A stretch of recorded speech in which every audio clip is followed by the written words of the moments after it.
What's up, guys? Adrian Fedkiw from the Bitter Birds here, and today I got a special treat for you. It is an honor, it is a privilege to welcome to the show three members from the Philadelphia Eagles secondary. I have, two starting quarterbacks. First, I got Kerry Williams, and also, I got Bradley Fletcher. And also, welcome to the show, slot cornerback Brandon Boykin. Yeah. All right, so three special guests today. Bradley and Brandon, they declined comment today, and Kerry didn't want to speak because he said he was too tired from practicing too much. Yeah, so unfortunately, no comments from them, but we did get to see them on the show today. So I want to thank them for coming on. As for the topic of discussion today, as you've noticed, Bradley and Kerry, they've been getting burned all season by opposing wide receivers, yet Brandon Boykin continues to play in the slot. Now, there's no denying that Williams and Fletcher have had their fair share of struggles this season, but the problem is the Eagles, they don't think Boykin should suddenly be moved into the starting lineup. Now, if somebody on the team was good enough to play the slot, I would definitely be all for the move. As you've seen a couple years ago, you guys should remember the Dream Team experiment, right?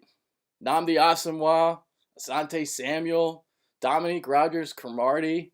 Well, DRC was put in the slot, and yeah, it didn't really fare too well, did it? It really blew up in Philly's face. So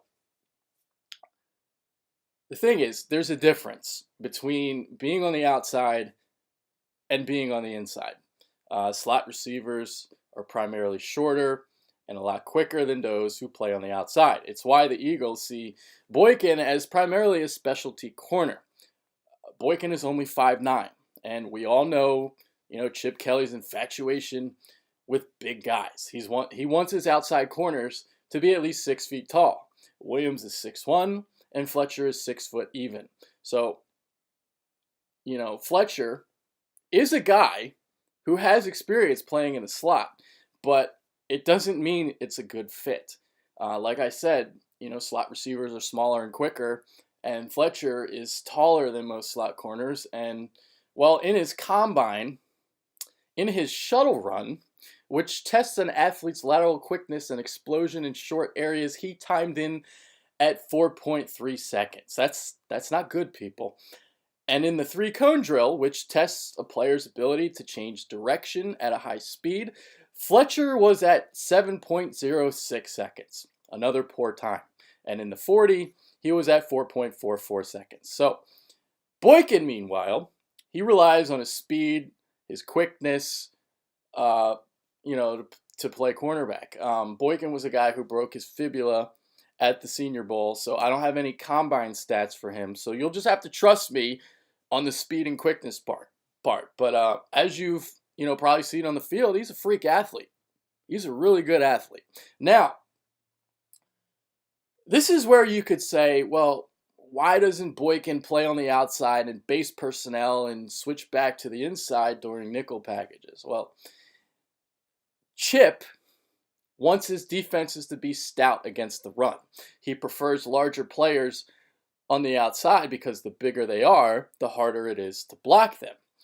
We all know that Chip likes to, maximize the number of possessions in a game, and one of the ways to minimize those offensive touches is to run the ball and drain the clock.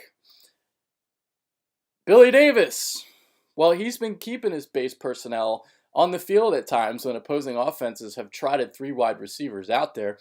He's moved Malcolm Jenkins into the slot position to cover the receiver. And see, the thing is, this does give the opposition an advantage in the passing game if that safety can't cover. And this is where I bring up Patrick Chung, because he freaking stunk last year. But Jenkins was a corner in college, and he also, did some of this stuff while with New Orleans. But here's the thing, because, despite his smaller stature, from what I've seen from Boykin, I think he's been fine against the run.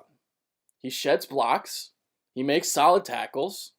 And he also does this in the quick screen game as well.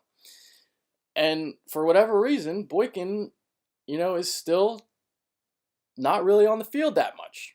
He played 51.0% of defensive snaps last year, but he's been on the field just 36.5% of the time this season. And in limited snaps last year, Boykin was still second in the NFL in interceptions with 6. It's funny that he did that because, quite honestly, he doesn't have the best ball skills. But he's always in a position to make a play. He is. I mean, he's like I said before, he's a freak athlete. Moving on, because I do think a switch could still be made. They do have another cornerback on the team. His name is Nolan Carroll. And quite frankly, I'd like to see him out there instead of Fletcher. Fletcher, he's been bad this year. He's been real bad. That's why, he looks like this season. He's getting burned to a crisp. Heading into the bye week, he was the most targeted corner in the NFL.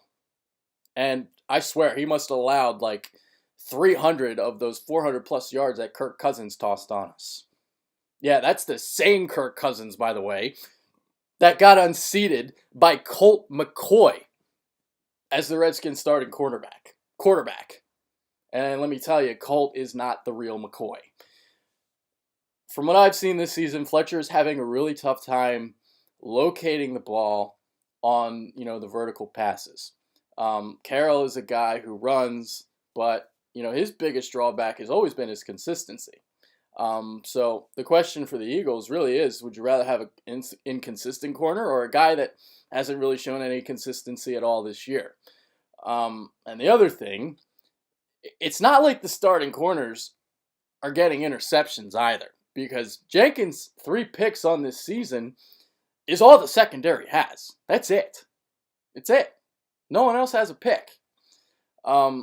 So there you go. While, all of Philadelphia continues to clamor for changes in the starting lineup, especially following the Eagles' near fourth quarter meltdown against the St. Louis Rams, well, Billy Davis, in a press conference, he stood up for Williams and Fletcher. And this is what he said. I know everybody is on the corners, but man, I went back and looked at every play. We did it as a staff over and over again, and the corners have had their share. But it's not them and not them alone. I can break down every play that they had and tell you multiple other people that had a breakdown on that play. And then he goes on and talks about if there should be changes within the starting lineup. He says, if there was a change to be made, I promise you we would make it, but it has to be for the right reasons. It has to be, are they doing what we're asking them to do? And can they get it done? And right now the answer is yes to that, and we'll continue to grow and be the best defense that we can be. So basically, Billy is saying there's no one else good enough to replace Williams and Fletcher. And all I can say to that is it's a damn shame that Kyle Fuller didn't fall to the birds in the NFL draft, because I know he was a guy that Philly coveted. Instead, he went number 14 to Chicago, and he very well might be the Defensive Rookie of the Year this season. He's been unbelievable for them. And, that Bears secondary has been decimated by injuries, and he stepped in there, and he's making an impact. So next year, you would think that the Eagles would target, secondary help in the draft. At least, I'd hope they will. We'll see. All right, so that's really the topic for today. This is what I just said is basically the reason why Brandon Boykin is not going to start on the outside, barring injury. So there you go. So again, that's it for today. Make sure you listen to our radio show on Blog Talk Radio. Follow us on Twitter @TheBitterBirds. And that's it. That's all I got today. All right. So there you go. I'm out. Later.